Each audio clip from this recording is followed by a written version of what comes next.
A family without blood ties isn't a real family. Mom, how could you say that? Apologize. Talking back to your mom. Mindy, you've corrupted Martin. Break up with him now. Just married, I was troubled by my mother-in-law. Not only did she dislike me, but she also despised my relationship with my non-biological mom, always saying hurtful things. My name is Mindy, 28 years old. I married Martin, who is 2 years older, 6 months ago.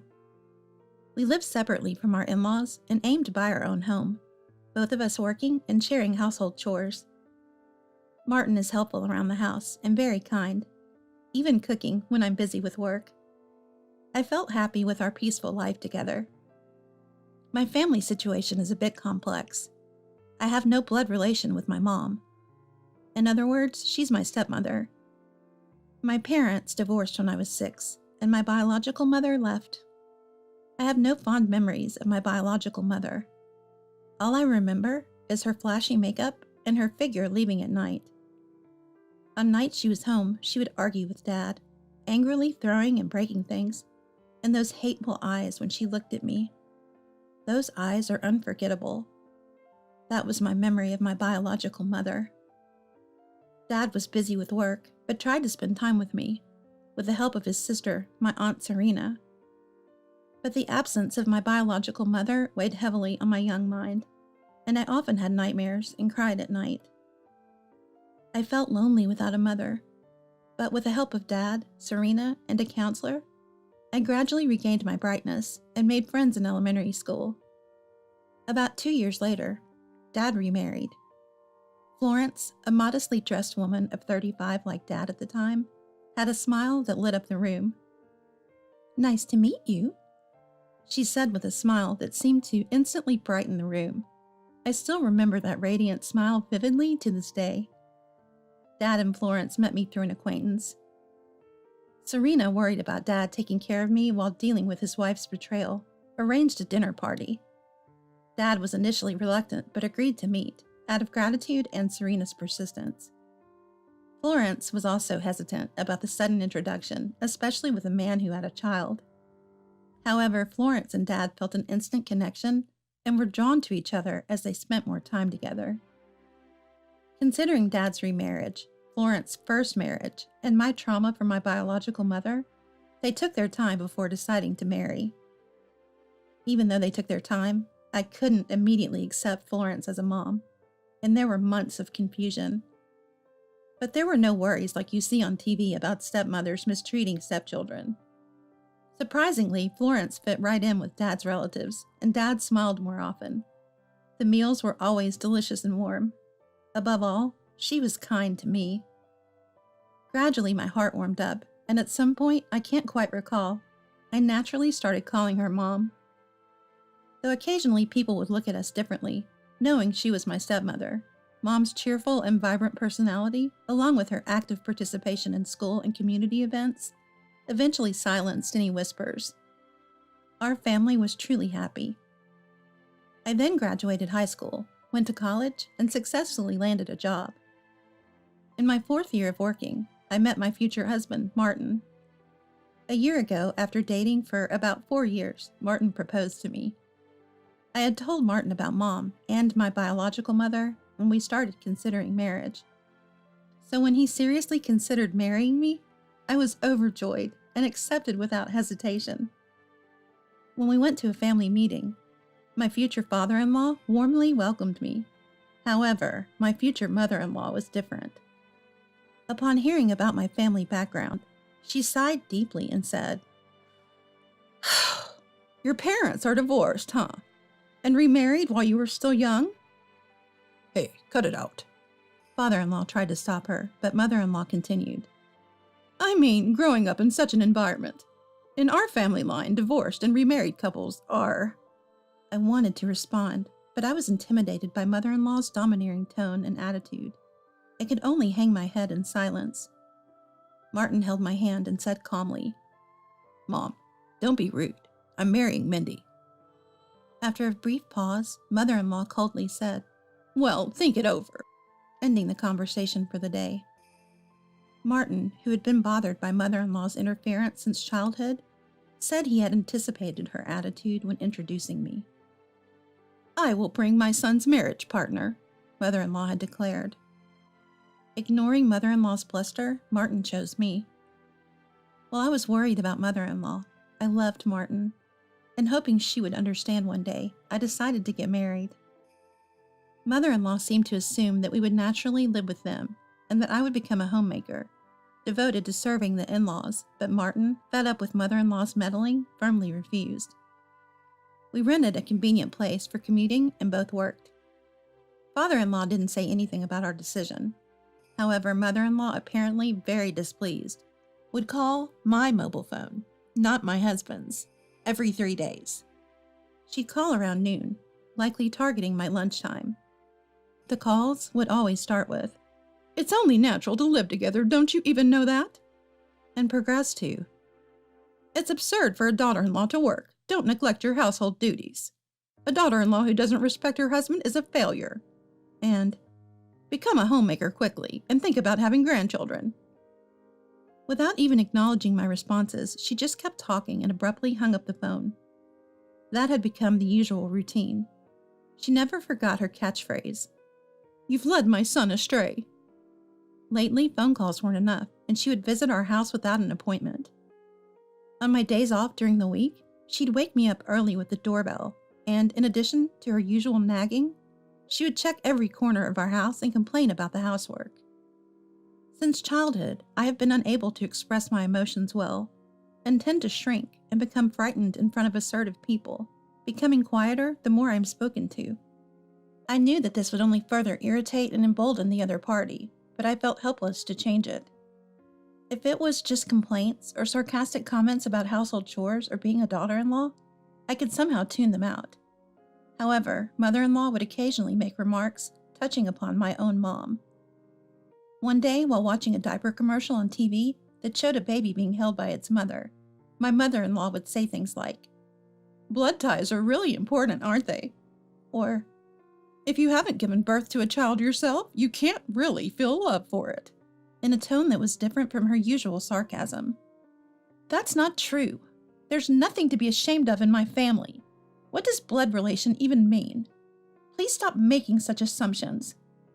Every time my family was mentioned, I would scream these thoughts in my head, but whenever I saw my mother-in-law's eyes, my body would freeze and I would fall silent.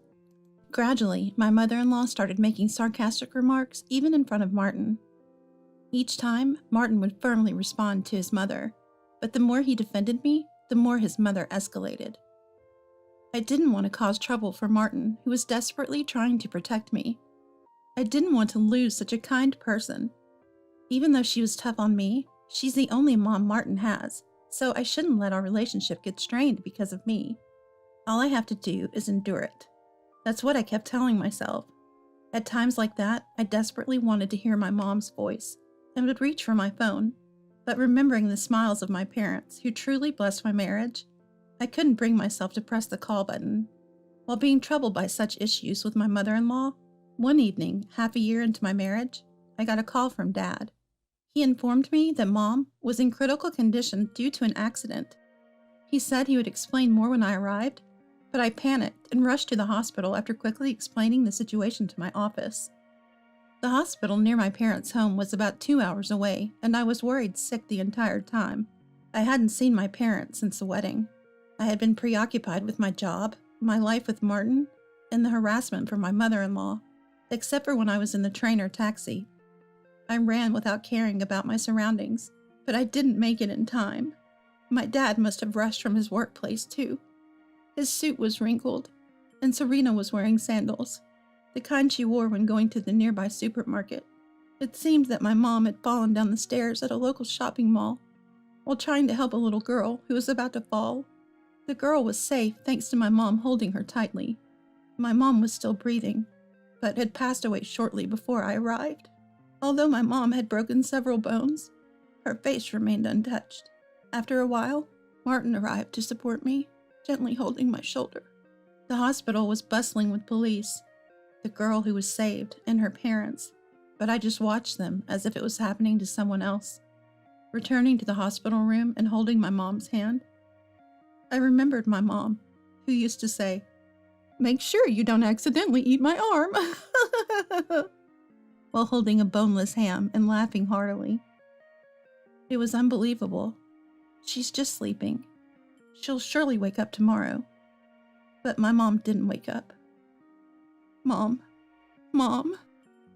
No matter how many times I called, my mom didn't respond. In front of my eyes, my motionless mom lay. But I couldn't come to terms with this reality.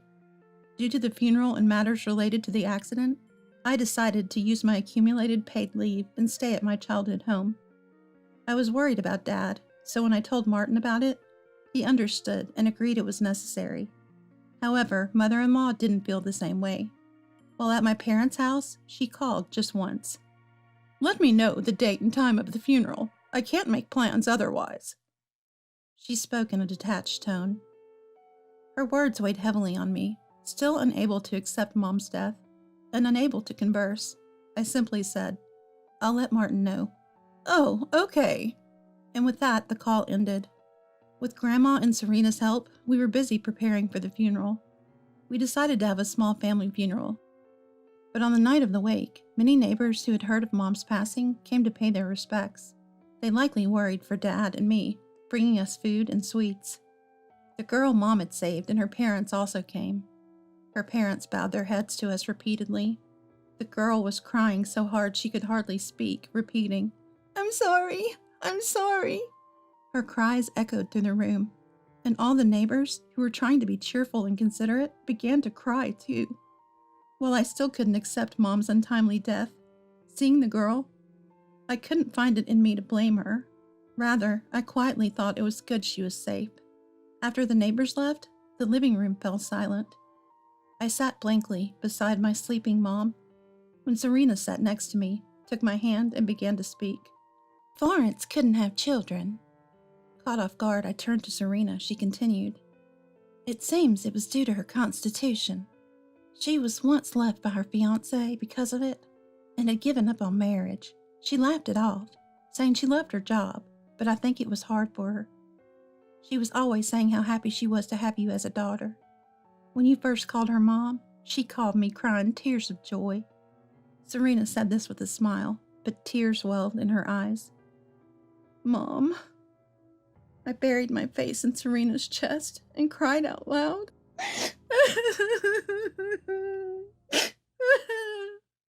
The next morning, Martin, father-in-law, and mother-in-law arrived at my childhood home. Seeing my tear-streaked face, Martin embraced my shoulders.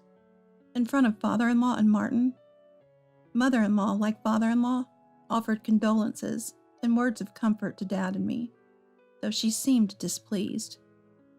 Even after we arrived at the crematorium, a staff member kindly guided me, feeling a little unsteady, to the family waiting room, suggesting I take a break. I wanted some alone time and headed to the hallway. I heard voices from the cool depths of the hallway. It seemed mother-in-law was on the phone with someone. I inadvertently stopped and held my breath. "Yes, it finally just ended. It was really long." I didn't know who she was talking to, but I understood she was talking about Mom's funeral.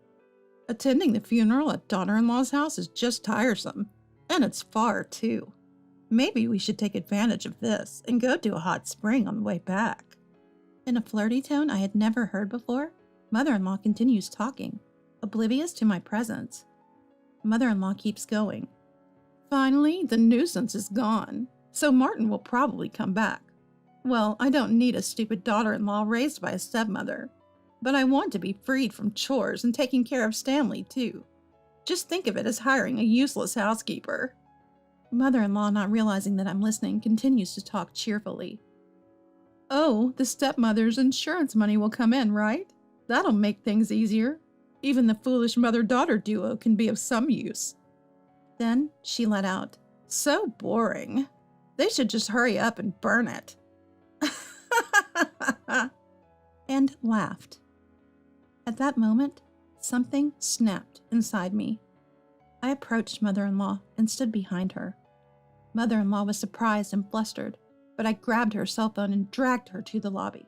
When we got to where the relatives were, mother-in-law shook off my hand and shouted, "What are you doing?" Everyone around us was surprised, but I didn't notice. You can make fun of me all you want, but I won't allow any insults to Mom. Mom was a much better mother than you ever were. Mother-in-law was momentarily taken aback by my strong words, but quickly recovered and loudly retorted, "What are you saying? A stepmother is bound to be a worthless woman. Such a poorly raised woman is not suitable for our family, and I hate your insecure face and attitude." Angry and trembling, I stared into mother-in-law's eyes and suddenly remembered my biological mother.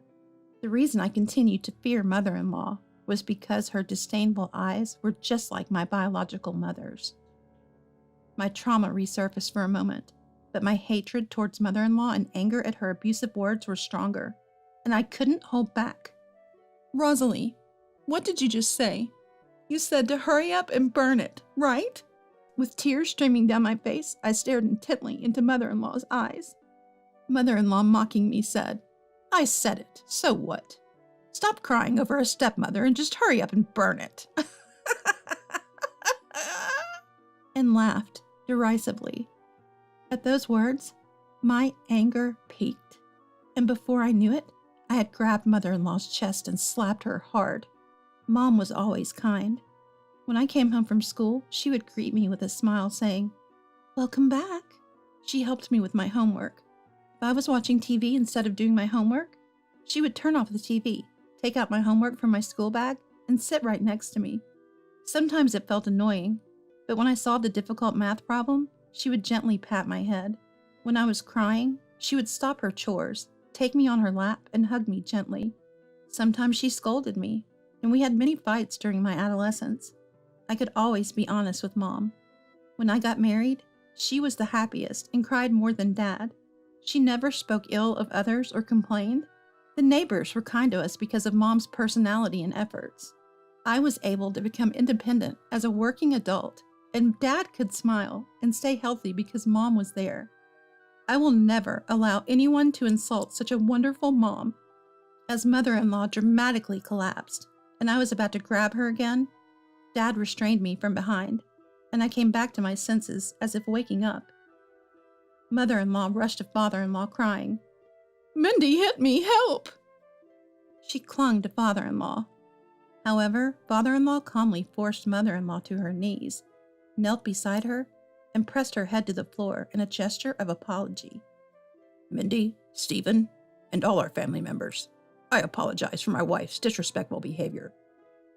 Everyone was stunned by father-in-law's sudden act of contrition, but mother-in-law broke free and began to rant. "Stanley, it's Mindy's fault, right? You saw what she did. She's not fit for our family. Divorce her. Divorce." To this, father-in-law responded in a calm but firm voice, "We are the ones getting divorced." The room fell even more silent at these words. "What? Why? She hit me. I'm not the criminal. Are you siding with this foolish woman instead of your son?" Father-in-law, still calm, said, "It's over," and turned to me. "Mindy, I'm sorry. I knew about my wife's behavior and couldn't stop her. The verbal abuse she hurled at you is unforgivable, and I'm equally guilty for not doing anything. I'm truly sorry." He bowed deeply again. "What are you talking about? I did nothing wrong, right, Martin?" Mother-in-law tried to cozy up to Martin, but he coldly shifted away and walked over to father-in-law, presenting his cell phone. It was mother-in-law's phone that I had confiscated. Father-in-law stared at the phone for a moment and then said, "Let's discuss this when we get home." After bowing to us again, he led mother-in-law out of the crematorium, almost dragging her. The moment they left, I collapsed to the floor, drained of energy. I was about to apologize for slapping Martin's mom in front of everyone, even after the horrible things she said, when Martin embraced me first, saying, "I'm sorry for not protecting you until now." And with that, he gave me a hug. Serena told me, "You did great," and affectionately ruffled my hair. What was supposed to be a small family funeral had turned into a huge confrontation. Months later, father-in-law and mother-in-law did indeed get divorced. It turned out that mother-in-law had been having an affair. The The person she was talking to in the crematorium hallway was her lover. Father-in-law had suspected mother-in-law's increased spending and outings and had hired a private investigator. He had consulted Martin secretly, who was still skeptical and wanted to believe in mother-in-law. But that day, when he saw the screen of the cell phone I had taken from mother-in-law, he realized father-in-law was right. He quickly arranged a lawyer, presented the evidence to mother-in-law, and announced the divorce. Mother-in-law opposed vehemently and tearfully apologized to father-in-law, but father-in-law said, "I won't demand alimony from you, a homemaker. Consider it a severance payment. If you don't like it, sue me for compensation." Reluctantly, mother-in-law agreed to the divorce. Father-in-law didn't demand any compensation, but it turns out the affair partner also had a spouse, who apparently did insist on being compensated. Mother-in-law, who never worked, has no means to pay. She has no choice but to take up part-time jobs and pay back little by little. She brought it upon herself. Mother-in-law called Martin several times, asking him to mediate a reconciliation, but Martin firmly refused. I received a call saying, "It's all your fault. I lost everything. You're a devil. You embarrassed me in front of everyone. I'll sue you. If you don't want that, pay me compensation." The old me would have just cowered in silence, but not anymore. "I'm recording this conversation. Is it okay if I report this extortion to the police?" I said, and she hung up. After that, I received no more calls. Truthfully, I wasn't recording anything. After the phone harassment stopped, she attacked our house once. After incessantly ringing the doorbell, she prostrated herself at the front door for a long time. "I'm sorry. Martin is misunderstanding. Apologize to Stanley for me," she shouted through the intercom. "If I have to, I'll call the police," I warned. Dejected, she left. Although it wasn't the sole reason, we moved right after mother-in-law's attack. Martin was transferred, so I quit my job to go with him. We changed our phone numbers at the same time. Of course, we haven't told mother-in-law our new address or phone number. We've told father-in-law and dad, and we're discussing having a meal at our new place once we're settled. According to the neighbors we were close to before moving, mother-in-law was seen lingering in front of our empty apartment and was reported by the next-door neighbor and taken away by the police. We have no idea what happened to mother-in-law after that. I was worried about Dad, but he said, "If I stay depressed, I'll be laughed at by Florence. Thanks to Florence, our family was happy. I have to carry on Florence's strength to repay her," and sent us off with a smile. I feel the same way. I can't stay scared and sad forever. I can't waste the love Mom gave me and Dad, supporting us even in hard times. I was raised by such a wonderful mom. From the bottom of my heart, I want to protect the ones I love with a bright smile, just like Mom did for me. I'm Karen. I'm 33 years old. We're a family of 3. My husband William, who's the same age, and our 3-year-old daughter, Evelyn. My husband's family runs a tutoring center. Both my father-in-law and mother-in-law used to be teachers, and my husband also has a teaching license. They are affluent and well-educated, and I sometimes find it hard to believe that I'm part of such a family. At first, my parents and friends were worried about me, but there was nothing to worry about. They're really good people. Even though I was the athlete type in contrast, my in-laws welcomed me with open arms. My mother-in-law was thrilled to have a daughter. Although I was nervous at first, my strength lies in my cheerful and lively character. I decided to be myself, and we built a relationship from there. I hold a certified arborist certification, and I do health assessments on trees, pruning, planting, and relocation, as well as consulting. I studied hard to get my certification, and even after getting out into the field, it's a physically demanding job. Not only do you need brains, but it's a job that really requires physical work. I always take care of my health, and I'm quite strong for a woman. Right now, my husband is a tutor in the family-run tutoring center, but he used to be an elementary school teacher. The first time I met him was when I visited the school he worked at for a meeting about the health and care of the trees. After giving birth, I took parental leave and just returned to work last year. Since our daughter is still young, I prioritize my family thanks to the understanding of my workplace. But there are times when I just can't make it in time to pick her up. When that happens, my mother-in-law helps out, and my husband will pick up our daughter if he can. I appreciated the support from my work, and I was living a fulfilling life. However, there was one person in my married life who troubled me. It was my sister-in-law.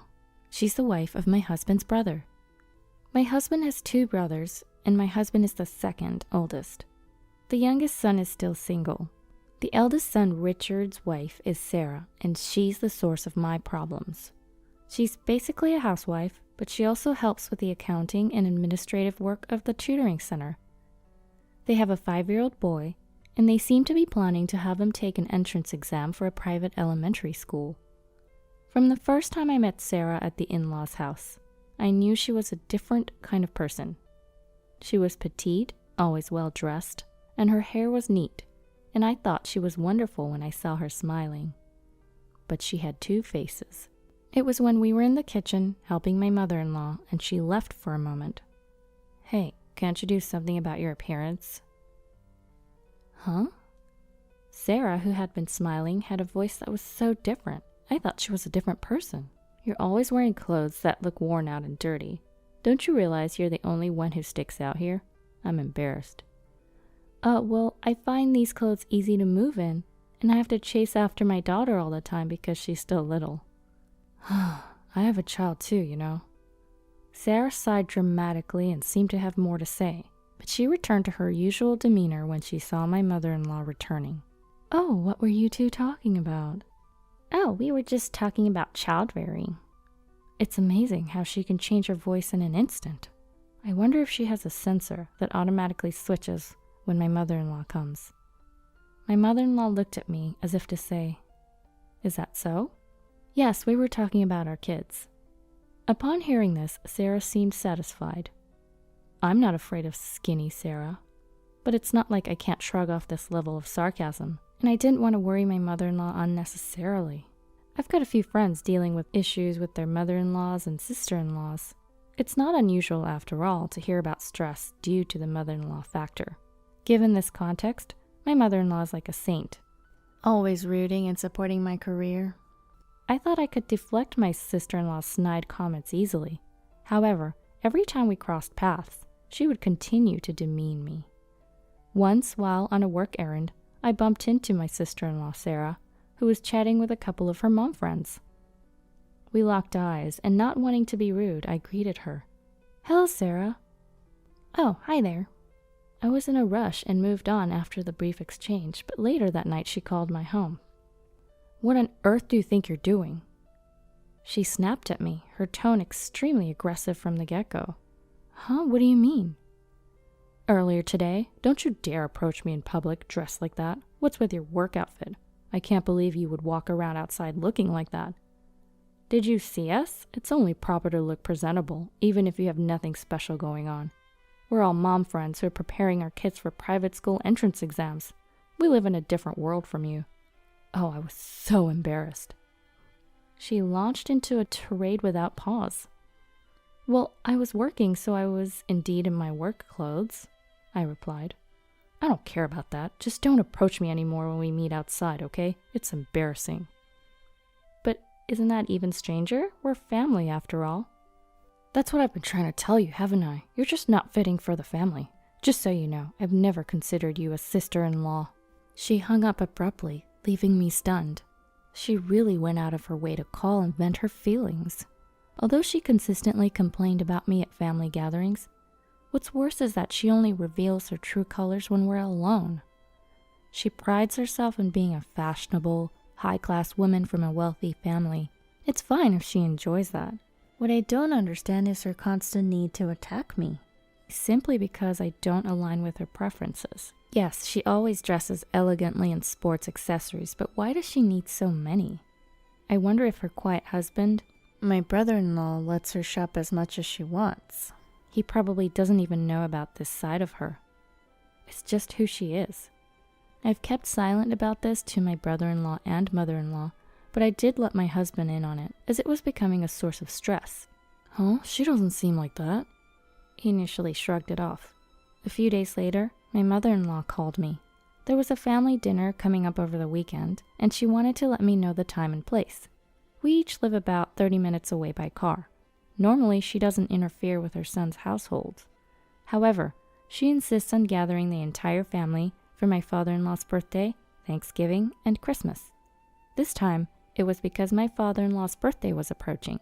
This time, we managed to reserve a private room at his favorite steakhouse. It's our first time going there as a family, but it's really good. I hope you're looking forward to it. Oh, I am, thank you. While I was genuinely excited, I dreaded seeing my sister-in-law again. You don't sound very enthusiastic. Are you busy at work? Oh, I'm okay. I'm perfectly fine. Uh-oh, had my voice betrayed my feelings? I hurriedly reassured her. Karen, if there's anything bothering you at home, please let me know, okay? Our home? We're managing just fine, even when work runs late. You help us out. I really appreciate all you do for us. It's not about your family, though. Huh? I was puzzled, not understanding what she meant. Then the weekend came, and with it, the dinner party. It was my father-in-law's birthday celebration, a chance to express our gratitude for my father-in-law and mother-in-law. I resolved to celebrate wholeheartedly, and not to let my spiteful sister-in-law get to me. I left home early, and when I walked into the private room at the restaurant, I sighed with relief as my father-in-law, mother-in-law, brother-in-law, and sister-in-law had not yet arrived. I'd come early as to not keep my father-in-law waiting on his birthday celebration, and also because the less time I spent with Sarah, the better. However, my brother-in-law and Sarah showed up right after I did. Hello.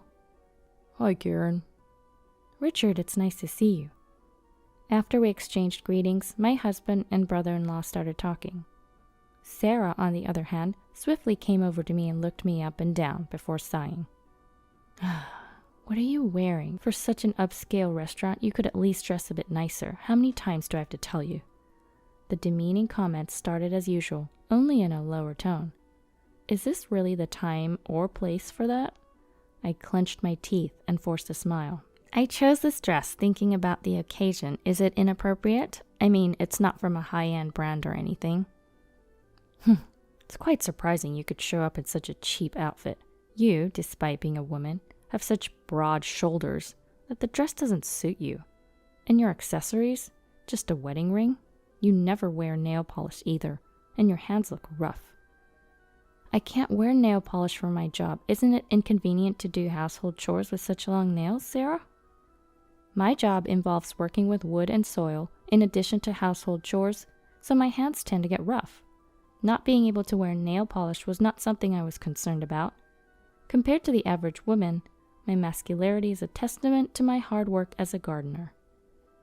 These hands, these shoulders, they are my pride. Yet she belittles them, and I couldn't help but retort. What did you say? Are you suggesting that I don't do housework?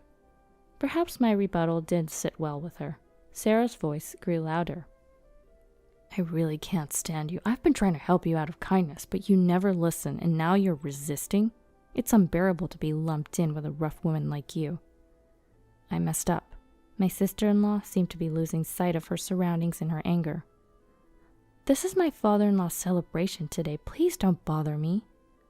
Huh? You're the one ruining everything. You're the one who doesn't belong in this family. I told you, I can't dine with someone as shabby as you. Go home. Wait, what? I have to go home? This dinner was organized by my mother-in-law, and the person ruining it is clearly her. I'll listen to your complaints about me later. I have things to say to you as well, but for now, I had decided to stand my ground, but not now. Don't you dare talk back to me. Didn't you hear me? I said go home. In fact, leave this family. Just as my husband started to approach in response to Sarah's loud voice, the private room's door opened. The one leaving should be you. My mother-in-law entered the room, quietly yet decisively. My father-in-law and their youngest son, John, also entered, and my mother-in-law gently closed the door. What? Sarah, who was fired up, must have remembered where she was and what was happening. She was lost for words, her mouth opening and closing in surprise. What was that about? Everyone, please sit down. Despite her soft voice, there was a compelling force in my mother-in-law that everyone obeyed. It seems we need to have a chat before we can enjoy the birthday celebration. I'm sorry for this interruption. Seeing my father-in-law nod in agreement, my mother-in-law turned back to Sarah. Sarah, what did you say to Karen? Whoa, even my kind-hearted mother-in-law could dish out a strong sarcasm when needed. Sarah, flustered, answered, Oh, just saying I'm looking forward to today's meal. Did I hear wrong? I thought I heard get out. Huh? No, that was a small argument. It was just a joke. She was still somewhat agitated, but I was impressed at how Sarah was trying to regain her usual cheerful demeanor. An argument? What caused it? It seemed you were the one doing all the talking. Have you been bullying Karen like this whole time? She probably heard everything from the door, staring straight at Sarah. I didn't bully her. I was just offering advice on manners and dress as a senior member of this household. That didn't seem like advice, and everyone should be free to wear what they want as long as it's respectful. She wasn't dressed oddly. But wearing non-branded clothes in such a high-end restaurant, her makeup and accessories were minimal. I thought she shouldn't embarrass you and the rest. Enough! My mother-in-law's outburst made me jump, along with Sarah. The three brothers and my father-in-law knew that my mother-in-law was scary when angry. They seemed unfazed by the situation, showing picture books and speaking to the children to distract them. No. Sarah, you're the one who should be embarrassed. I had noticed that something was off about you two, even during gatherings at our house. I initially thought you were having friendly chats. Huh? Friendly? Yes, friendly chats, right? Sarah gave me a desperate look that was completely different from before, but I avoided meeting her gaze. For the record, Karen never snitched on you. You wasted her kindness, hoping you would eventually change. Your attitude only escalated. Well, that's... Stammering, Sarah was met with my mother-in-law's even harsher tone. And you always wear beautiful clothes and have so many purses. Yes, that's true. I always make sure to look presentable wherever I go. Where does the money for that come from? Huh? Just as she thought she could regain the upper hand, an unexpected question made Sarah freeze. That is, of course, from my... We're paying you for helping with the tuition and accounting at the tutoring school. Even if my son said you could use that money freely, it doesn't seem like it would be enough. Your clothes and purses are all designer brands. Oh, well, because... Are you exploiting the fact that you're in charge of the household finances to satisfy your own desires? What do you mean? She stammered. I could see why she's confused. I was curious about the source of their money myself. I had always thought my brother-in-law was just a generous guy. Maybe he just left all the household finances to her. It's concerning to me that he didn't keep a closer eye on their spending. Maybe he trusted her because she acted as a good wife so well. When I think about it like that, I almost feel sorry for him. So, you've been spending money like water, and now you want to send your child to a private school? She asked. You've been settling aside funds for their education, right? What? You're not expecting us to pay, are you? No, not at all, but he's your adorable grandchild after all. Which is it? So she was planning to rely on my father-in-law and mother-in-law's money all along. Of course we love our grandchildren. We're thinking of supporting them financially if necessary, says my mother-in-law. Really? But only after you leave our home. What? No, there's no need for that. I'll apologize to Karen for telling her to leave. Karen? It's the first time she's referred to me by name. You will forgive me, right? We're sisters after all. Sisters? Only while you're married to my brother-in-law.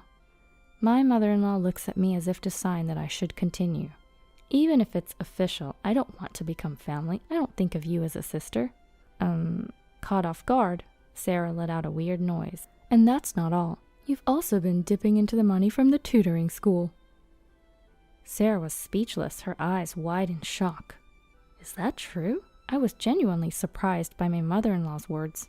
I had expected Sarah to use the household money freely, but I didn't think she would touch the funds from the tutoring school my in-laws run. You were clever enough to not get caught, so it took us a while to figure it out. Even Bob, who's been in charge of our accounts for years, was manipulated by you. Sarah's face turned pale.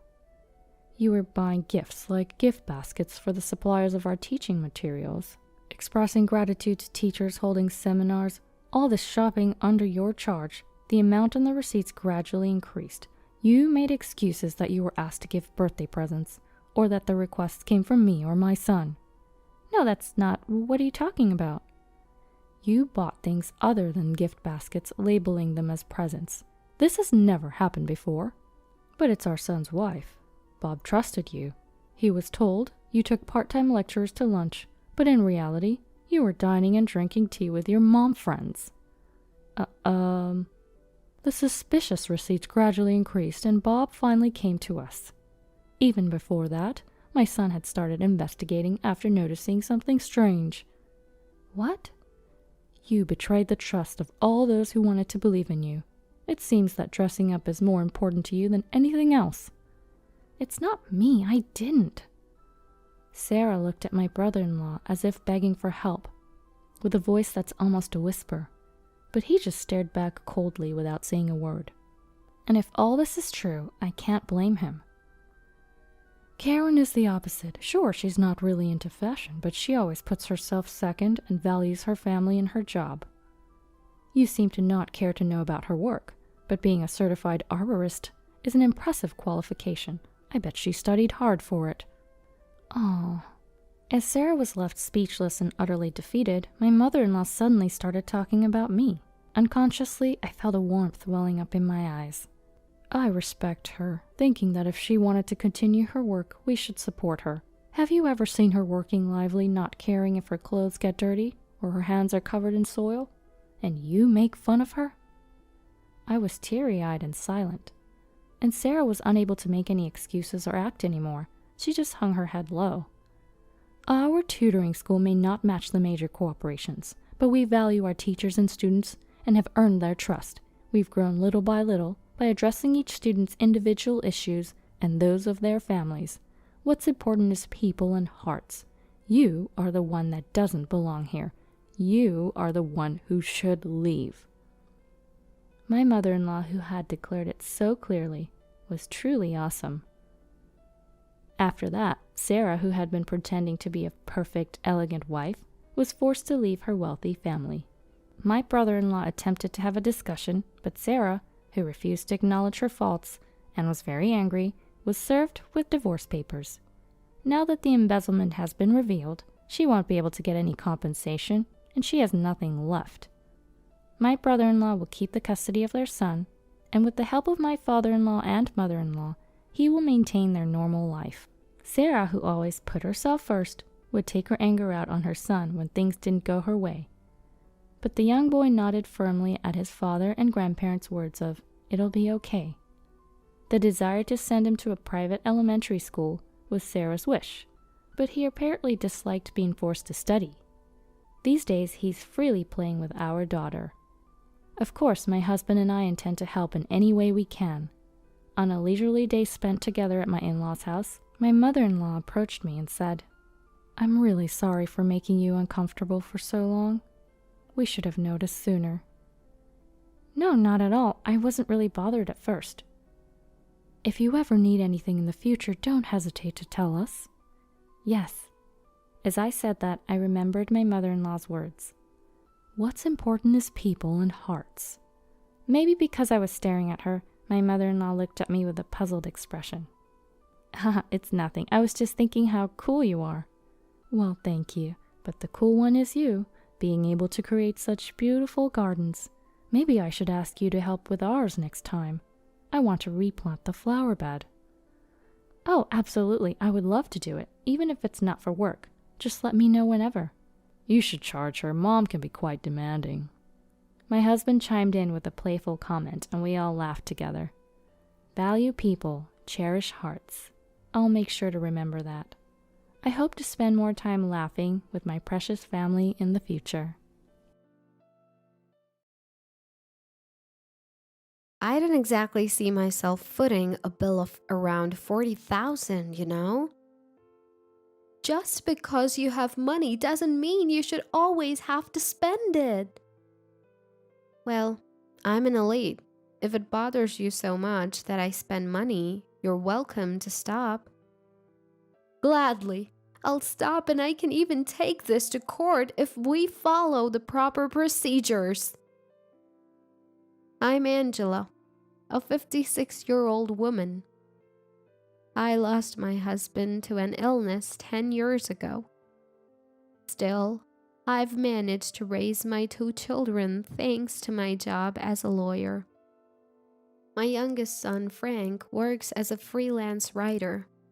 He says he writes about various genres, but I don't know much about his work. However, he's independent, so I trust him. My elder son, Righteous, is a salaried worker. He's somewhat careless with money and often says, "I'm handsome, so I've never had trouble with women." It worries me that he always introduces me to his flashy girlfriends. I have a small office and live alone, leading a leisurely life. One day, I got a call from Righteous. "Hey Mom, it's been a while. How you been?" "I'm doing great. It's indeed been a long time. Are you doing well, Righteous?" "Yeah, I'm good. Can I come over for a talk soon?" "A talk? What about?" "Well, I'll be waiting for you on my day off." "Okay, I'll come over to your place then." I live alone in an apartment. It's close to my office and I find it more calming to be alone. Work keeps me busy, and sometimes I can't even keep up with housework. But knowing Righteous was visiting, I cleaned up with enthusiasm. Just when I finished cleaning and was taking a break, the doorbell rang. It was Righteous. "Come in. I just finished cleaning up. Do you keep your place tidy, Righteous?" "Yeah, Mom. I'm thinking about getting married." "Oh, congratulations. So you finally found someone you want to settle down with." "Righteous. You always go for the flamboyant girls. No offense. But I was worried. You didn't just choose her for her looks, did you? Are you sure about this?" "You thought that about me? That's harsh." Sorry. You mentioned you wanted to talk about something." "Yeah, my girlfriend is an only child, and she has always dreamed of a wedding. She wants to show her parents her bridal look, but her parents have chronic illnesses and can't work. Can you help us out with the wedding costs, Mom?" "What? Righteous. Haven't you been saving up?" "I've saved a little, but I need to think about our living expenses too, right? I'm a guy. I don't really care about the wedding ceremony that much." "Well, if that's the case, I guess it can't be helped." "Thanks, Mom. I'll make sure you get to see your grandchild. So please, spoil them, okay?" "Wait, a grandchild? Are you having a shotgun wedding?" "Sorry, nowadays we call it a joyful wedding." "Righteous, you've got it all backward." "Anyway, we need to go and greet her parents too." "Yeah, about that. She wants to have the wedding before she starts the show, so we've already booked the venue. And for that, we need money." "How much are we talking about?" $40,000. "I'm not sure about the average costs, but okay. More importantly, let's arrange a day to meet her parents." "Okay, got it." With that, Righteous left. I'm about to become a grandmother.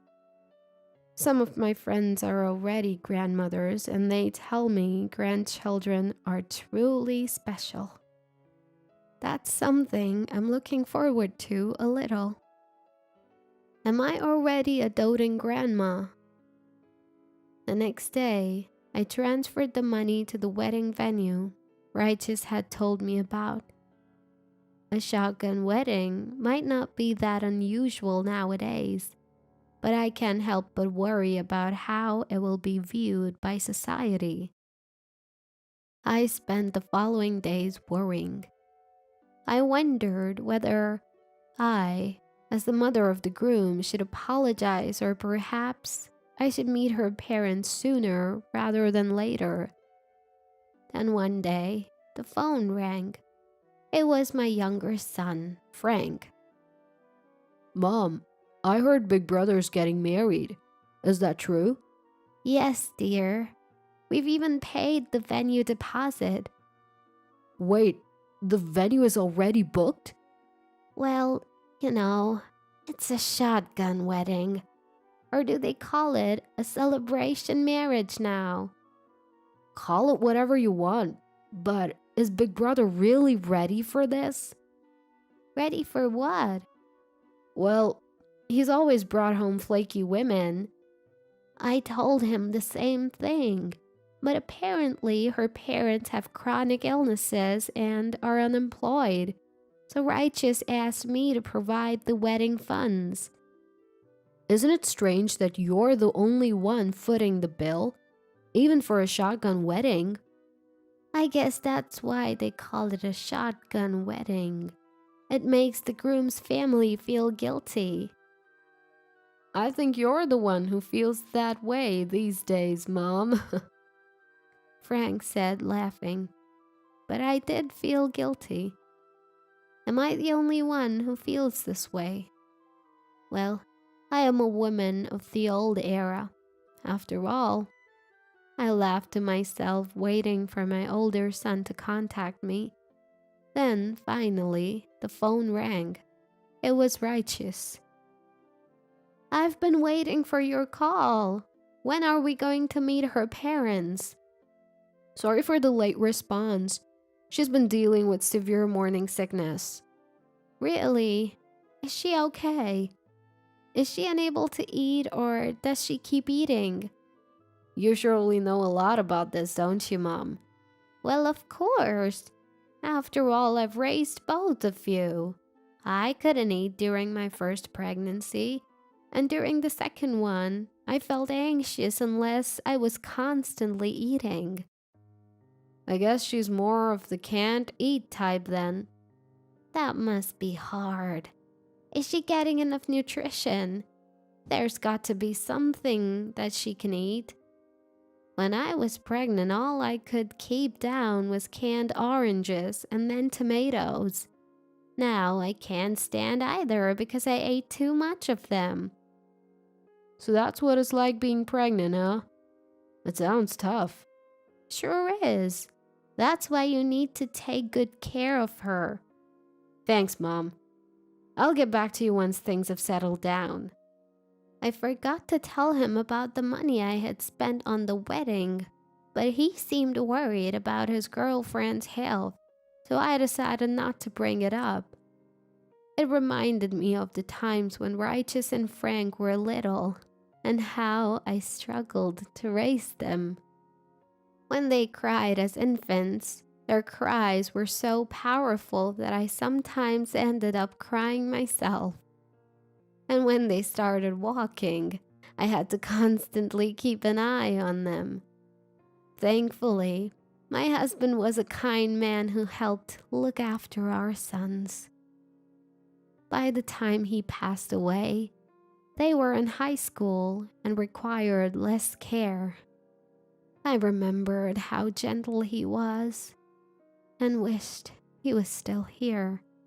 A few days later, Frank came to visit. Ding dong.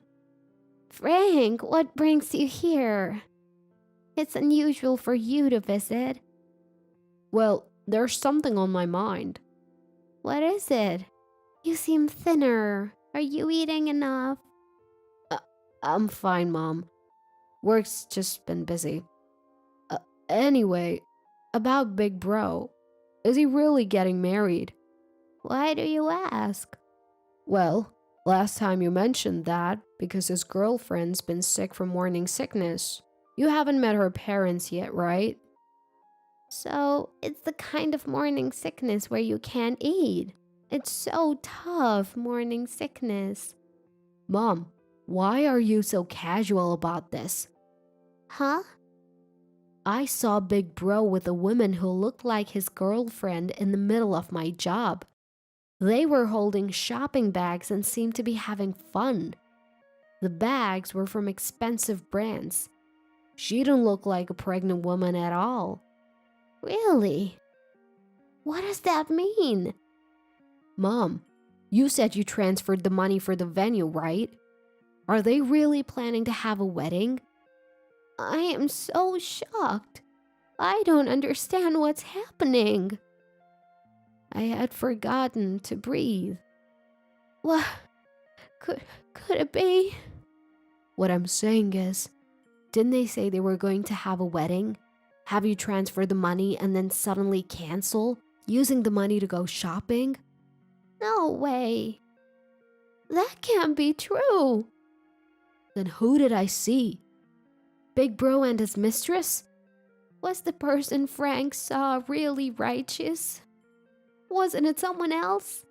Got it. I'll look into it properly. For now, act like you didn't hear this story and don't talk about it with Big Bro. Okay. Frank, please. As a lawyer, I deal with everything from infidelity investigations to civil and occasionally criminal cases. But I never thought I'd be deceived by my own son. I'm probably looking as if there are blue lines on my face in a cartoon. I was so shocked. It couldn't be, could it? A few days later, I finally got a call from my eldest son, Righteous. Sorry, Mom, for being late. Are you free on my next day off? Yes, I'm fine. Then I want to introduce you to her parents. Could you come to XXX Hotel? Understood. I'm looking forward to meeting them. While holding back the doubts in my heart, I managed to respond and hung up the phone. Mixed feelings of excitement about finally meeting the real girlfriend, the woman who will become my eldest son's wife, and anxiety. I am headed for the hotel we had promised to meet at, in a state of mind I had never experienced before. It was a restaurant in a city hotel with a beautiful view and a garden, and the weather was perfect. I wish I could have been in a better mood.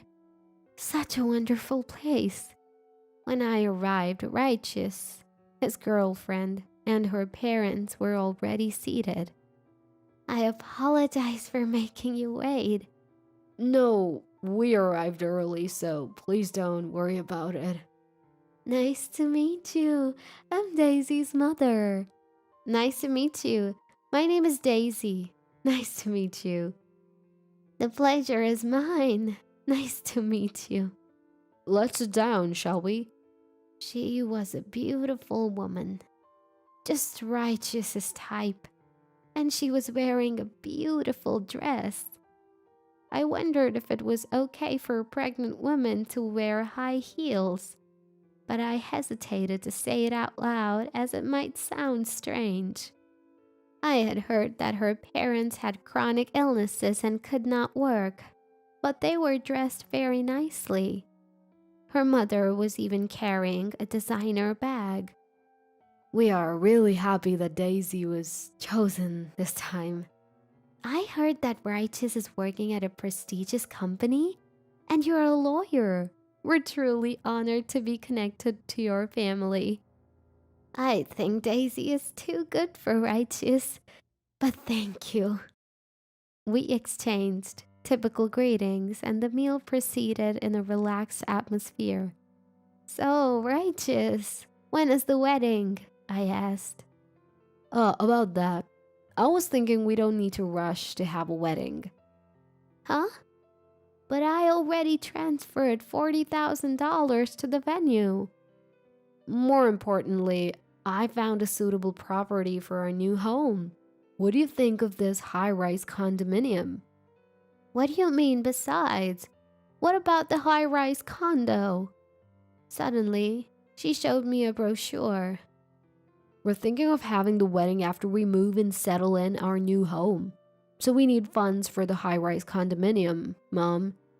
She and her parents bowed their heads and asked, "Please, for the sake of these two, we ask for your understanding and support." A high-rise condo fund out of the blue? As I was taken aback, Frank appeared. "Frank, you're here." Mom, it's gonna be okay. What do you mean it's okay? Brother, stop playing these cheap tricks. Tricks? What are you talking about?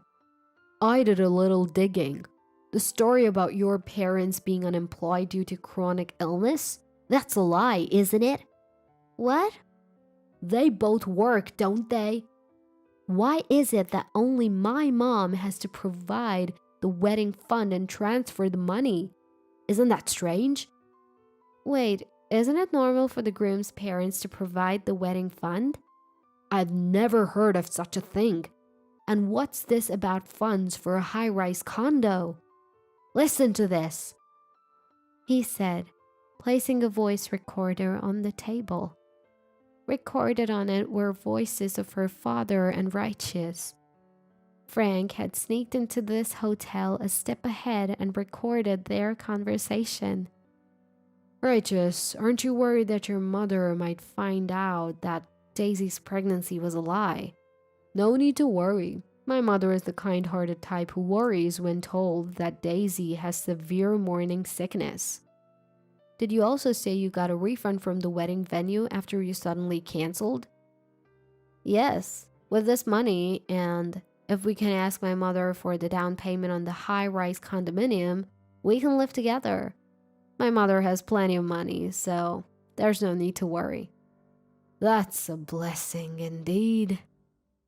Can you still say it's a lie now, brother?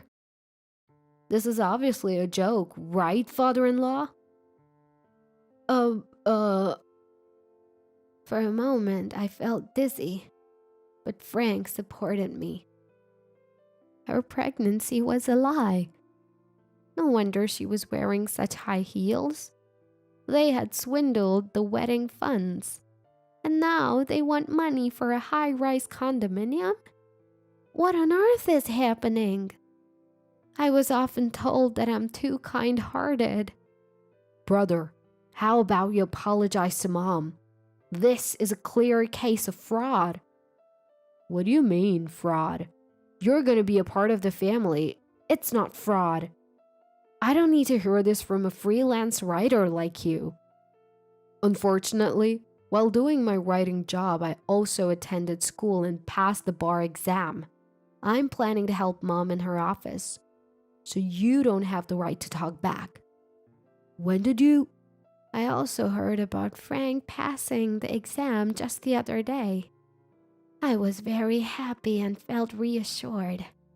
So I realized I mustn't get discouraged over this. I'll give up on the $40,000 I paid to the wedding venue. Consider it settlement money. We don't remember being taken care of for a mere $40,000. What? Settlement money? Don't you want to see your grandchild? I don't want to see a grandchild from parents who deceive me to steal money. What kind of face will the child of such parents have? I would love to know. Even Frank is just a budding lawyer. His wedding must be a long way off, right? We can take care of you, Mom. I've never thought for a second about burdening you two, I said. Frank is set to marry my secretary, you know. She's hardworking, observant, adorable, and a good girl. A far cry from someone who's only after money. Unlike my brother, I'll make sure our wedding is within our means. No need to worry. And brother, you won't be invited. Excuse me? Daisy sounded surprised. Righteous, that's not what we discussed. Your mom has money, remember? You said it would all work out. What about the high-rise condo we were supposed to live in with my parents? I'm an elite salary man. I can manage the funds for a high-rise condo on my own. I don't need my mom to foot the bill. Excellent. I'll gladly cut you off, and I can even take it to court if needed. I absolutely refuse to pay anything. Righteous. Let's consider this matter settled. Let's go, Daisy. With your charm, you can marry any rich man you want. On to the next one. Next one? Even an elite has limits when he runs to his mom for help. Well, at least I got a designer bag out of it. Bye, Righteous. Daisy nonchalantly got up and left without a word. I won't be seeing you again. Hey, wait up! As I watched Righteous desperately chasing after her, I deeply regretted how I had raised him. Phew, what a day. Mom, you really did well. I feel like I've lost years of my life. Please don't say that, Mom. I plan on being a good son from now on. Thank you, dear. I knew I could count on Frank and his wife. I don't intend to depend on them or live with them. I sold my current apartment and built a house a bit outside the city. I plan to spend my weekdays in a rental near the office and my weekends at the house. If I worked hard now, I can spend my golden years peacefully with my grandchildren. I still have so much to teach Frank. I never thought I could rely on him this much. When his father passed away, Frank was only a high school freshman, but he decided to study hard and become a lawyer. He wanted to help me, and he did this while claiming to be a freelance writer. He used to come to my office for interviews, but it turns out he was actually visiting my secretary. Their relationship started without me noticing, and Frank decided not to marry until he passed the bar exam. When I heard his girlfriend agreed to wait, my trust in them grew. Frank proposed to her after passing the bar exam on his second try. She's not just hardworking and attentive, she's a great woman. Her family is respectable and she's lovely. Compared to her, it's clear Righteous only saw Daisy's looks. Righteous was left high and dry after Daisy and her parents got fed up with him. Daisy is good looking, but she had a terrible reputation at the company where she and Righteous were dating. She's notorious for transforming in front of rich men. And the breakup, she couldn't stay at the company and is apparently now hunting for rich men at a different company. He must be one stubborn character. I guess it doesn't matter now. Righteous was just as naive, losing his head over a woman like that. His name, given by his father, meant to live righteously. And look at where it got him. His father must be rolling in his grave. After being rejected by the unfaithful Righteous, he also resigned as rumors went around the office. Now, he's set to be job hunting. In this day and age, he can't seem to find work. Apparently, he came to the apartment where I used to live, shouting like a beggar. But a neighbor reported him and the police gave him quite the scolding. Of course, there's no way I'm telling Righteous where I live in the suburbs. He wouldn't know how to find out either. I hope he has a change of heart. He's a good kid at his core, but he was led astray by people like Daisy and her parents. No, perhaps I'm the one who failed in parenting. Parenting is hard. Well, if he does change and finds a truly good person, I'll tell him where this place is. After all, it's a place full of memories with his father and a place we often visited on family trips. But I can already picture myself spoiling my grandchildren. If I did that, Frank would surely scold me. Because Frank, he's the embodiment of sincerity. I'm also getting married on September 10th, starting 1 p.m. Oh wait, that's the same day as your wedding, sis. My younger sister teased, her eyes narrowed in a mocking grin. Same day, even the same time. It couldn't possibly be a coincidence. Aren't you just having a small family-only ceremony, sis? You don't even have 100 people coming? Aw, that's so pitiful. We're inviting everyone, not just family, but friends and coworkers too, for a grand celebration. Do whatever you want. I swallowed the retort and instead chose different words. My name is Sarah. I'm 30 years old, a full-time worker. I met Thomas, who is 3 years older, through a friend's introduction, and we registered our marriage just recently, after 2 years of dating. Thomas works in the food industry and is a sincere and kind-hearted man. We plan to have our wedding ceremony next month, with most of the preparations already done. While many of our friends chose to hold lavish ceremonies, we decided on a small, family-only affair. The reason? I didn't want my parents and sister mingling with my friends and colleagues. Ever since we were friends, my parents had always favored my sister Melanie over me. Melanie, 3 years younger and undeniably prettier even from my objective perspective, was the apple of their eyes. With her large eyes, long eyelashes, small face, and fair skin, she was scouted by several talent agencies and even worked as a teen model during her school days. My parents doted on Melanie, often comparing her to me. Sarah, you have such a plain face. It's depressing looking at you. Sarah, you lack any charm. Melanie is as cute as an angel, unlike you. Was a common refrain.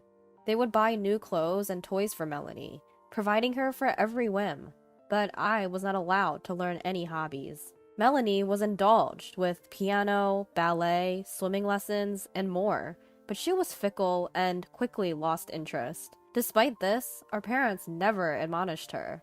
Even when Melanie failed tests due to her carefree lifestyle, they cheered her on, while scolding me harshly if I scored just average.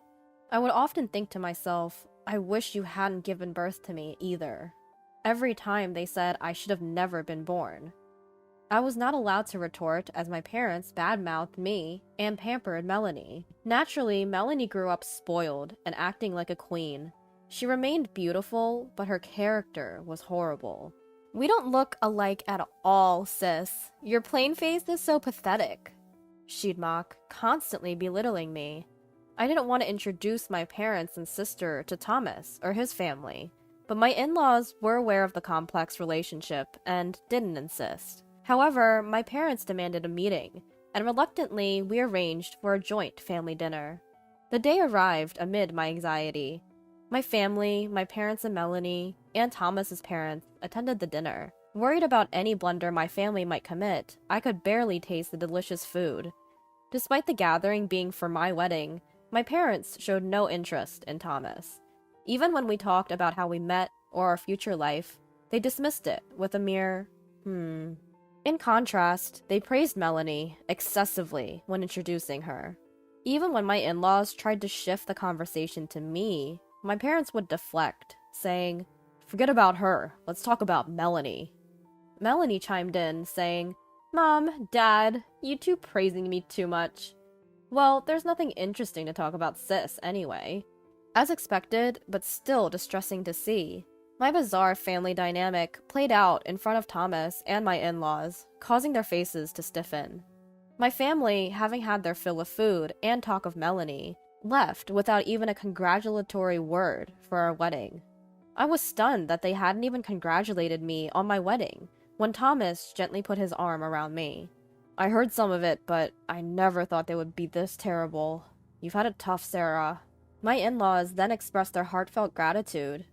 Sarah, we know you've been through a lot. We're so happy that you're a part of our family now. Please feel free to lean on us like real parents from now on. Their words warmed my heart.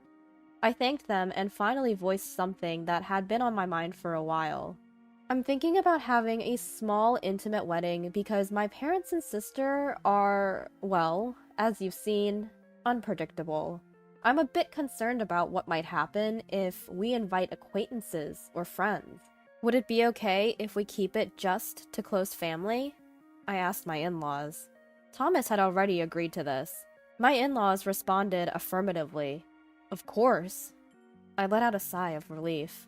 So it was decided that we would have a small family-only wedding. However, as our wedding approached, I was hit with a shocking report. Unexpectedly, I received a call from my parents. Melanie is getting married. Her fiancé is at her house right now. You must come over. On arrival, I saw my parents, Melanie, and her fiancé. The man's face was familiar. Nice to see you, Sarah. I was surprised to find out you are Melanie's sister, he said. I'm surprised too, I replied. His name was Ethan Matthews. He worked for one of my company's business partners. When Melanie mentioned your name, I assumed you must be a different Sarah. I never thought you two could be sisters. You don't look alike at all, he sneered. This man had always looked down on me at work. Apparently, it was because I didn't have a college degree. My parents told me, you should work, not go to college. Unable to attend college, I joined the current company right after high school. Matthews, it seems, graduated from a prestigious university, and he tends to judge people based on their education. The idea of becoming family with such a man was daunting. I wanted to leave the room as quickly as possible. Congratulations on your wedding. I'll be taking my leave now, I said. But then Melanie stunned me with an unexpected statement. We've decided to have our wedding on the same day, at the same venue as you guys, she blurted out. Ethan joined in. Our wedding is going to be grand compared to yours, he said, smirking. I was too shocked to respond to their outrageous proposal. Our wedding venue was a large place capable of hosting several weddings on the same day. Despite my initial preference for a smaller venue due to the intimate guest list, Thomas and my in-laws insisted on this grand venue, since it was our big day. Indeed, if Melanie and Ethan were planning a grand ceremony with lots of guests, this would be the ideal venue. However, deliberately scheduling their wedding at the same time and day could only be seen as an act of spite. Melanie and Ethan laughed derisively. Look at her! She's frozen in shock! Are you okay? They mocked. I tried to remain calm and retorted. What do you mean by that? What about our parents and relatives? Which wedding are they supposed to attend? Melanie was unfazed. Don't worry. Dad, Mom, and all our relatives are attending mine and Ethan's wedding, she replied, looking triumphant. Our parents even started calling our relatives right then and there, requesting them to attend Melanie's ceremony. The relatives, whom I had met several times, always favored Melanie. They either didn't want to stir up trouble, or perhaps they thought I was a liar. Even when I explained that it was Melanie who had announced her wedding date after ours, they didn't believe me and labeled me as immature for trying to have the ceremony on the same day as my sisters. Looking at my smiling parents, Melanie, and Ethan, I let out a sigh and left the house, saying, ugh, okay, then fine. No one even came to see me out. I could hear their vulgar laughter echoing as I closed the door. Back home, I apologized to Thomas and my in-laws about not being able to invite anyone from my side to our intimate wedding, despite being the one to suggest it in the first place. However, they didn't mind and even suggested that with fewer guests, we could have a more lavish ceremony. I was truly grateful. Then came the wedding day. As the relatives were walking through the lobby to attend Melanie's reception, I crossed paths with them. Sarah is such a nasty woman. Compared to Melanie, Sarah is so plain, they whispered and passed by. I brushed off their comments and determined to make the day the best wedding ever. Our ceremony was going great. Thomas's talented relatives entertained us with various performances, creating a truly happy atmosphere.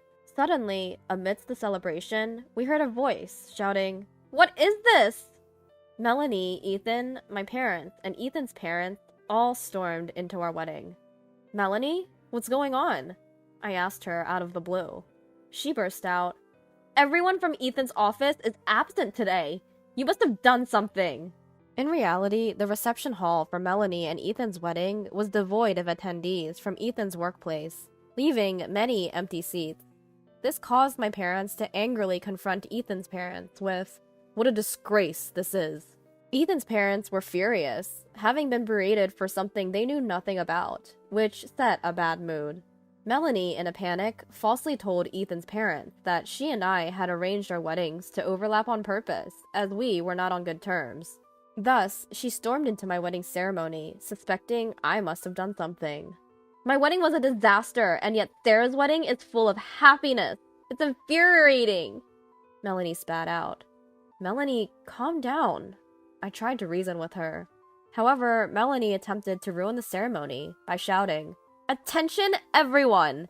My sister Sarah is the worst person in the world. She has bullied me since I was a child." I tried to stop her. "Melanie, stop this!" But her tirade didn't halt. "I'm much more beautiful in a wedding dress than she is. She's always been envious of my beauty, and she's just a gloomy, depressing woman." Melanie continued with her baseless accusations. Ethan joined in, agreeing with her. "Exactly! Sarah is a high school graduate and totally useless." He went on. "That's why you shouldn't hire high school graduates. I, on the other hand, graduated from a top-notch university and I'm super talented. I'm even buddies with the CEO, so promotion is a certainty." He still went on telling how he is great. However, when Ethan noticed my father-in-law seated at the groom's family table, his face turned pale. He had been boasting about himself and disparaging me, but now he was shaking in fear. "Why is the CEO here?" he mumbled in shock. "Matthews, I'm disappointed in you," my father-in-law said with anger in his voice. Why is the CEO here?" Ethan asked in a panic, to which my father-in-law replied, "I am the father of the groom, Sarah's father-in-law." Ethan stood there, mouth agape in surprise. Indeed, my father-in-law was the CEO of Ethan's company. "The reception venue for your wedding was next to ours, and before our ceremony started, I ran into your guests. I heard everything, how you intentionally overlapped our son's wedding, date, and time to it." The CEO voiced his anger. Ethan's invited guests had been terrified by the CEO's fury upon learning the truth, so they had fled. "No, it's not what you think, sir. I had no idea. It was all Melanie's doing." Ethan desperately tried to explain. Melanie, however, looked at him in disbelief. "There's no way I would ruin Sarah's wedding. She's an important client's employee. What I said earlier was just a joke. I didn't mean it." Ethan continued with his flimsy defense, only to be cut off by my father-in-law's command. "Stop lying! I spoke with your colleague earlier. I heard about the derogatory remarks you've been making about Sarah." He informed Ethan, who searched for an excuse, but seeming to realize he was caught, hung his head. "Sarah is an exceptional woman. She couldn't go to college due to her family's circumstances, but started working right after high school and has been striving every day since.